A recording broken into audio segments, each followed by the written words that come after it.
신명기 1장에서 4장은 역사적 서론입니다. 하나님과 백성들이 그동안 언약 관계 속에서 지난 40년 동안 어떤 일이 있었는지를 말했습니다. 5장에서 11장은 언약의 말씀 내용입니다. 그리고 12장에서 26장은 언약의 말씀을 구체적으로 적용하여 가르칩니다. 하나님께서 주신 은혜에 반영하여서 어떻게 감사를 표현할지를 가르칩니다. 12장에서 기쁨으로 먹으라고 가르쳤는데 다시 14장에서도 먹는 일에서 하나님의 거룩함을 나타내라고 합니다. 성도는 먹고 마시는 것, 또 놀고 일하는 모든 것에서 하나님의 자녀로서 세상과 구별된 거룩함을 가져야 합니다.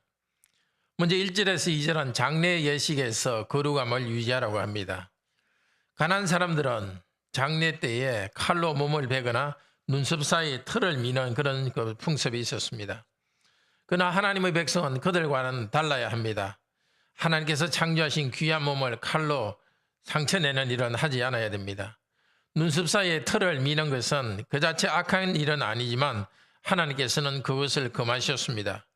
가난한 백성과는 다른 구별된 백성이라는 것을 그 의식을 심어주기 위해서 다른 관습을 가지라고 합니다. 장래의식에 이렇게 명한 것의 이유가 뭔지를 앞뒤로 설명하고 있습니다. 먼저 1절에서 너희들의 하나님 여호와께 속한 자다. 하나님께 속한 자로서의 자기 정체성을 가지고 언약관계 속에서 살아가야 됩니다. 또 장래의식을 말한 뒷부분은 이렇게 말합니다. 너희는 너희 하나님 여호와께 속한 거룩한 백성이다. 여호와께서 너를 토지 위에 있는 모든 백성들로부터 선택하여 그분께 속한 보배로운 백성으로 삼으셨다. 시내산에서 언약을 맺으실 때 하신 말씀입니다. 보배로운 백성. 출애굽기 19장 5절에서 말했습니다. 이스라엘 백성은 하나님께 속한 그 보배로운 백성입니다. 많은 백성 중에 이스라엘을 구별하시고 거룩하게 하셨습니다. 거룩함이란 하나님의 신성이 나타나는 것입니다. 하나님께서는 자신의 거룩함을 아들된 백성 중에 나타내십니다. 백성들도 그에 반응하여 거룩하게 살아야 합니다. 심지어 장례식을 할 때도 하나님의 백성으로서 정체성을 가지고 구별되게 살아야 합니다.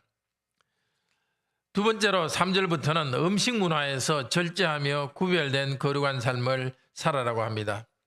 이 땅에 있는 모든 동물들은 하나님이 창조하셨기 때문에 다 좋은 것입니다. 그렇지만 하나님께서 그 동물을 이렇게 구별하셨습니다. 가정한 것, 즉 부정하고 더러운 것과 그 다음에 정한 것, 깨끗한 것으로 구별했습니다. 그래서 하나님의 백성은 깨끗한 동물들만 먹도록 했습니다. 땅 짐승 중에는 발굽이 2개로 갈라지고 새김질하는 그 동물만 먹을 수 있도록 했습니다. 바다의 고기는 지느러미와 비늘이 있는 것만 먹게 하셨습니다. 새들도 정한 것과 정하지 않은 것으로 구별했습니다. 그 자체에 정하고 정하지 않는 것이 아니라 하나님께서 그러한 규정을 만들어준 것입니다.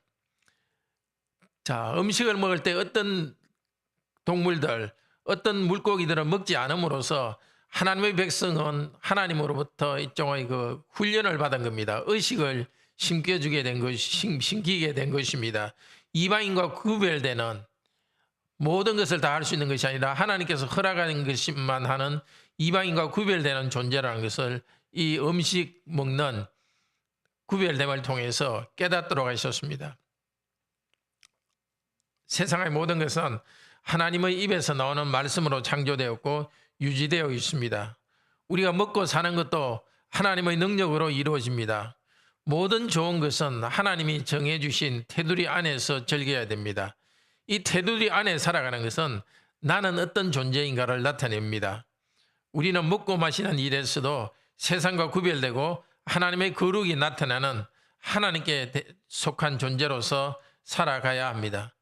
구약 백성들을 그렇게 가르쳤고 우리들도 이 음식의 구별되는 것은 없지만은 어떤 것은 고기는 먹고 먹지 말라 이런 제도는 다 없앴지만은 우리가 오늘 이 말씀을 보면서 우리는 먹고 마시는 일에서도 세상 사람과 구별되어야 된다는 교훈을 얻습니다.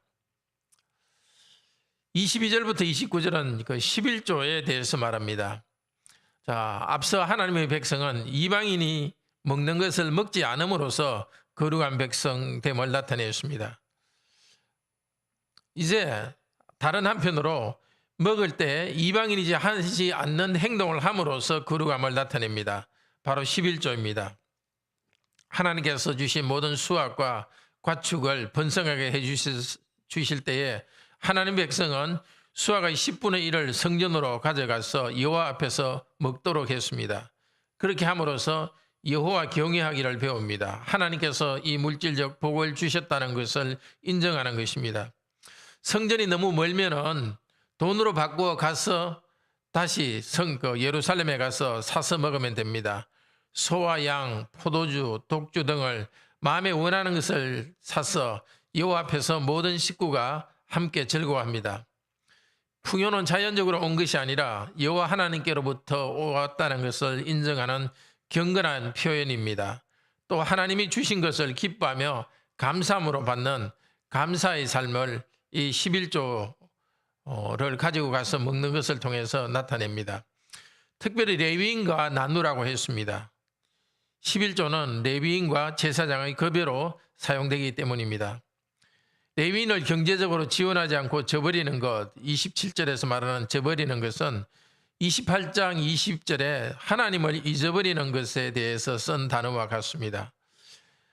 백성들이 레위인을 잘 경제적으로 부양하여서 레위인들이 백성 가운데 정상적으로 사역하고 있다는 것은 중요한 뜻이 있습니다. 하나님의 백성이 하나님께 순종하고 예배하고 있다는 것을 나타내는 표시와 같습니다. 레위인의 생활을 보장하는 것을 통해서 하나님 훈련하는 법을 배우게 했습니다. 그런데 또 3년에 한 번, 매년 드리는 11조 말고 3년에 한 번 11조를 하도록 했습니다. 이 11조는 각 성에 두었습니다. 지역의 장로들이 관리하는 책임을 졌습니다.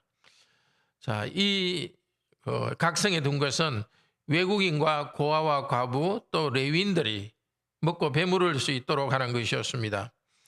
가난한 사람들을 또 하나님의 은혜만을 의지하고 살아가는 레위인의 그 사람들의 음식을 주는 의미가 있습니다. 그런데 이것 또한 또 다른 의미가 있습니다. 여호와께로부터 모든 복이 왔다는 것을 고백하는 고백이기도 합니다. 가나안 민족들은 고아와 과부의 재산을 빼앗아갔습니다. 그러나 하나님의 백성은 자기 가진 것을 의무적으로 가난한 자들과 나누어 주도록 했습니다. 이것을 통해서 하나님의 거룩한 성품을 나타내도록 했습니다. 하나님의 은혜와 축복을 나타내었습니다. 오늘날에도 우리는 가난한 사람을 돕는 것이 당연한 의무입니다. 거지에게 동전을 던져주듯이 도와주어서는 안 됩니다. 우리 하나님의 은혜와 축복을 힘껏 나눌 때 우리는 하나님께서 우리를 물질적으로 더 풍족하게 해주신다는 믿음을 가지고 존중하면서 나누어야 되겠습니다. 형제자매 여러분, 오늘 말씀을 통해서 교훈을 받읍시다. 하나님의 백성은 먹고 마시는 작은 일에서도 하나님의 거룩을 나타냅니다. 그렇게 하나님을 영광스럽게 하는 존재입니다. 우리의 삶에서 탐욕으로 가는 일이 있으면 절제하도록 합시다. 감사 없이 살았다면 지금 주신 모든 것에 감사하도록 합시다. 우리에게 주신 것을 그냥 움켜쥐고 우리만 다 쓰지 말고 손을 펴서 나눔을 실천하도록 합시다. 더 부지런히 일해서 많이 벌고 나눕시다. 세상 사람들과 다르게 살아가면서 하나님의 거룩을 나타내도록 합시다. 하나님께서는 우리를 선택하여서 당신의 보배로운 자녀로 삼아주셨습니다. 그 특별한 보호와 사랑이 우리 위에 있습니다. 고린도후서 8장 9장에서도 사도는 가난한 성도들을 위해 교회가 기쁨으로 나누라고 명령합니다. 먼저 교회 성도들 중에서 물질적으로나 정서적으로 가난한 성도들을 도웁시다. 나아가 이 사회에 있는 불신자들에 대해서도 돕도록 합시다. 내 가진 것을 나누다가 내가 경제적으로 힘들면 어떻게 하지? 그런 염려를 버립시다. 하나님의 능력과 자비를 의지하여서 우리도 하나님의 자비하심을 실천하도록 합시다. 기도합시다. 자비로우신 하나님, 우리들이 먹고 사는 문제에서도 악한 자를 따르지 않고 구별되게 살도록 구약 백성에게 율법을 주신 것 감사합니다. 또 구약 백성에게는 깨끗하여 먹을 수 있는 짐승과 그렇지 않은 부정한 짐승을 정해 주셨습니다. 이것을 통해서 우리가 먹고 사는 문제에 있어서도 거룩함을 추구하게 하셨습니다. 이 일로 인해서 감사드립니다. 우리 마음에 항상 하나님께서 우리를 구별하여 거룩하게 만들어 주셨다는 의식 속에 살게 하여 주소서. 더 이상 그런 음식과 관련한 율법은 없지만은 우리들이 거룩하게 살아가야 된다는 교훈은 계속 저희들에게 있습니다. 마음의 중심이 하나님께 거룩하게 살게 하시고 하나님으로 인해 즐거워하며 살게 하소서. 구약 백성이 매년 11조를 드리면서 하나님이 복의 근원이라는 것을 인정했듯이 우리도 교회에 헌금하면서 하나님이 복의 근원임을 인정하며 즐거워하게 하소서. 또 구약 백성이 3년마다 레위인과 가난한 성도들과 나누는 11조 헌물을 정해 주었듯이 그들은 도움으로써 하나님으로부터 복을 얻게 하셨습니다. 가진 것으로 나누게 하셨습니다. 저희들도 가진 것으로 헌금하여 교회의 직분자들을 부양하고 가난한 사람들과 나누는 일에 후하게 하여 주소서. 이제 오늘도 하나님의 거룩한 백성으로 저희들이 흠없이 부끄러움 없이 살아가게 하여 주소서. 삼위일체 하나님과 동행하는 거룩한 삶을 살게 하여 주소서. 하나님 백성으로서 거룩하게 살아갈 때 이 땅의 여러 어려움들이 우리에게도 있을 것입니다. 그 어려움에 굴복하지 않고 성령님을 의지하여서 강하고 담대하게 이기며 나아가게 하여 주소서. 주 예수 그리스도 이름으로 기도드립니다. 아멘. 오늘도 은혜로운 기도 시간 되기를 축복합니다.